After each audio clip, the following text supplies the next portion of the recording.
नमस्कार, मैं हूं निरंजन कुमार। DWN न्यूज में आप सभी का स्वागत है।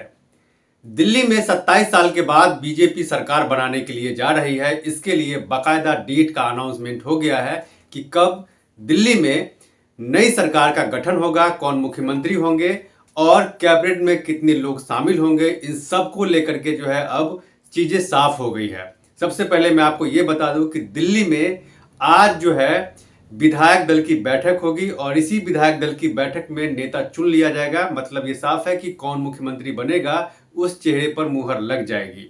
और इसके बाद बीजेपी के जो नेता हैं, जिन लोगों जो विधायक जीत करके आए हैं, वो सभी लेफ्टिनेंट गवर्नर के पास जाएंगे, यानी कि LG के पास जाएंगे और वहां जाकर सरकार बनाने का दावा पेश करेंगे। और उसके बाद LG जो है उन्हें समय देगी कि सरकार के गठन के लिए, शपथ ग्रहण के लिए कब वो प्रॉपर समय दे रहे हैं। लेकिन मैं आपको एक चीज क्लियर कर दूं कि 20 फरवरी यानी कि कल 20 फरवरी को कल 12:30 पर शपथ ग्रहण समारोह होगा। और इससे पहले मैंने आपको यह भी बताया था कि दिल्ली के रामलीला मैदान में शपथ ग्रहण की तैयारी की जा रही है। तो मतलब ये साफ हो गया है कि दिल्ली वालों को अब और ज्यादा इंतजार नहीं करना पड़ेगा।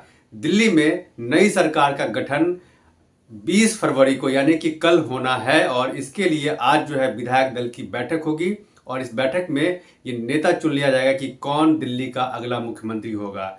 और मैं आपको ये भी बता दूं, कई बार मैंने आपको बताया भी है कि मुख्यमंत्री कौन होगा इसको लेकर के अभी भी सस्पेंस बना हुआ है। ये तभी साफ होगा जब विधायक दल की बैठक में नेता चुना जाएगा, क्योंकि जिनके नाम पर भी अटकलें अक्सर लगती रही है वो मुख्यमंत्री का चेहरा नहीं होते और एक ऐसे नाम को, एक ऐसे उम्मीदवार को सामने रखा जाता है जिनके बारे में न तो जनता को पता होता है और ना ही आजकल मीडिया को भी पता होता है। लेकिन अटकलें खूब लगती है, जिनकी दावेदारी मजबूत होती है उनके बारे में चर्चाएं भी होती है।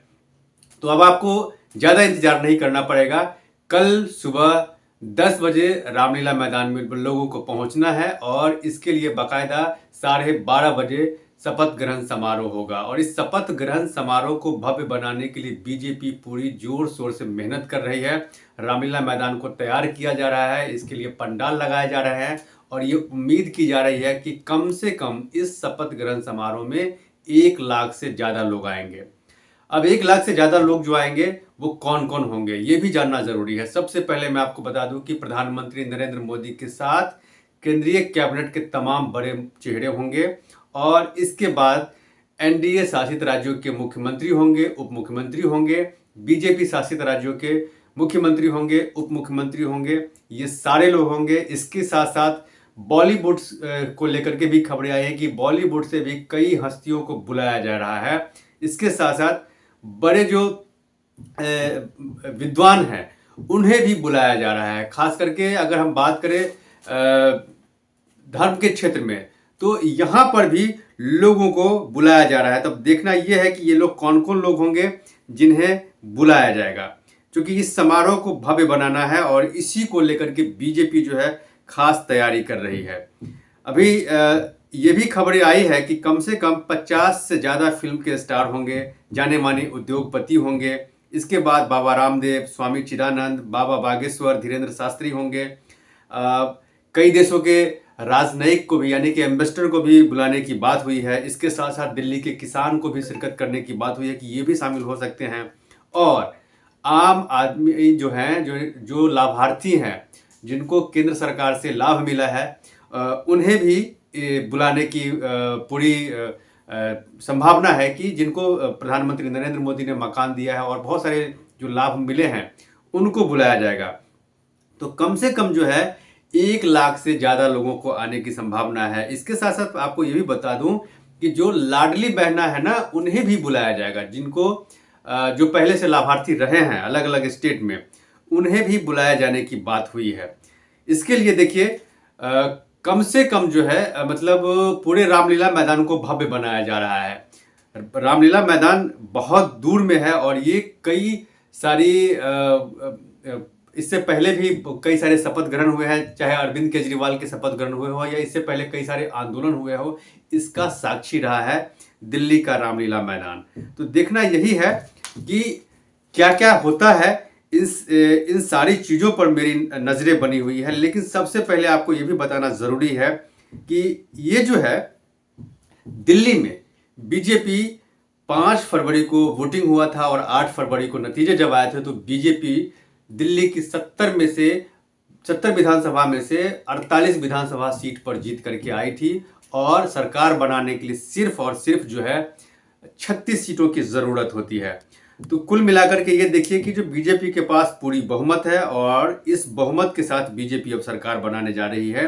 तो ये साफ है कि बीजेपी को अगले 5 साल तक किसी तरह की कोई दिक्कत नहीं होगी और वो आराम से सरकार चलाएगी और वो भी प्रधानमंत्री नरेंद्र मोदी के अंडर गाइडेंस में, उनके नेतृत्व में, क्योंकि प्रधानमंत्री नरेंद्र मोदी दिल्ली के लोगों से बहुत वायदे किए हैं और उस वायदे को पटल पर यानी कि धरातल पर उतारना है और यही वजह है कि जिसको भी वो चुनेंगे उसके पास बहुत जिम्मेदारी होंगी। मैंने आपको बताया था कि यमुना की सफाई सरकार के बनने से पहले ही शुरू हो गई है। कई जगह से गाद हटाया जाने लगा है, पानी को साफ करने के लिए कवायद शुरू होने लगी है और ये भी एक टाइम दे दिया गया है दिल्ली वालों को कि 3 साल के अंदर अंदर यानी कि अलग अलग स्टेप में जो है यमुना को साफ किया जाएगा और एक अच्छा सा रिवर फ्रंट बनाया जाएगा। तो ये सारी चीज़ें जो है वो होने वाली है। तो देखिए कि इसमें आगे क्या होता है, ये सबसे बड़ा सवाल उठता है। लेकिन यहाँ पर आपको ये भी बता दूं कि कम से कम इस भव्य समारोह में 1 लाख से ज़्यादा लोगों की आने की संभावना है और इसमें अलग अलग फील्ड के लोग होंगे, इसमें कोई दो राय नहीं है।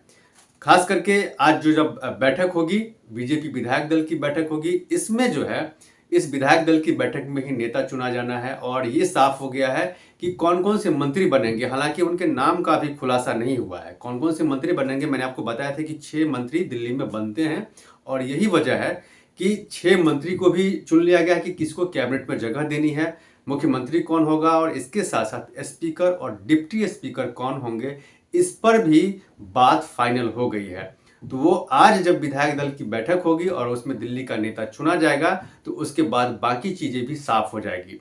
तो कल सुबह 10 बजे का समय रखा गया है लोगों से, आम जनता से, कि वो दिल्ली के रामलीला मैदान में पहुंचे, जहां पर 12:30 पर जो है शपथ ग्रहण समारोह का भव्य आगाज होगा। और बॉलीवुड से सिर्फ अभिनेताओं को नहीं बुलाया गया है बल्कि सिंगर्स को भी बुलाया गया है और ये खबरें हैं कि कैलाश खेर जो है इस भव्य समारोह से पहले वो अपनी प्रस्तुति पेश करेंगे दिल्ली की जनता के बीच और ये कोशिश करने की होगी बीजेपी सरकार की कि एक ऐसा मैसेज जाए दिल्ली वालों को कि अगले 5 साल में बीजेपी कम से कम उन वायदों को पूरा करने की कोशिश करेगी जिनको लेकर के वो पब्लिक के बीच गई थी। जो इसी वजह से 27 साल के बाद बीजेपी की दिल्ली में वापसी हुई है। इससे पहले आपको बता दें कि बीजेपी 98 तक यानी कि 5 साल बीजेपी दिल्ली में सरकार में रही है, लेकिन इस 5 साल में 3 मुख्यमंत्री बदले गए थे, जिसमें साहेब सिंह वर्मा थे, इसके साथ साथ मदन लाल खुराना थे और सुषमा स्वराज। यानी कि 5 साल के अंदर बीजेपी 3 मुख्यमंत्री दी थी और उस समय में प्याज की जो कीमत है वो आसमान छू रही थी और उसको कम नहीं किया जा सका, जिसके कारण जब 98 में चुनाव हुआ तो बीजेपी बुरी तरह से हार गई थी और उसी समय में कांग्रेस की दिल्ली में एंट्री हुई थी और शीला दीक्षित दिल्ली की मुख्यमंत्री बनी थी। तो तीन बार लगातार शीला दीक्षित दिल्ली की मुख्यमंत्री रही और उसके बाद फिर सत्ता बदला और अरविंद केजरीवाल दिल्ली की सत्ता पर काबिज हुए और 11 साल तक अरविंद केजरीवाल दिल्ली की सत्ता पर रहे। लेकिन इस बार दिल्ली की जनता ने अरविंद केजरीवाल को भी उनको आईना दिखा दिया और ये बता दिया कि अगर आप काम नहीं करेंगे तो फिर आपको दिल्ली की गद्दी नहीं सौंपी जाएगी। और यही वजह है कि बीजेपी को पहली बार यानी कि पूरी बहुमत के साथ दिल्ली में दिल्ली की जनता ने उनको बहुमत दिया है और ये भी कहा है कि अब आपके पास डबल इंजन की सरकार है, आप विकास करके बताइए कि कैसे डेवलपमेंट होता है। तो देखिए कल जब शपथ ग्रहण समारोह होगा तो क्या कुछ होता है, उन सारी चीज़ों पर मेरी नज़र बनी हुई है। आप दिल्ली से संबंधित किसी भी खबर के लिए आप मेरे इस चैनल को सब्सक्राइब करें। तब तक के लिए धन्यवाद।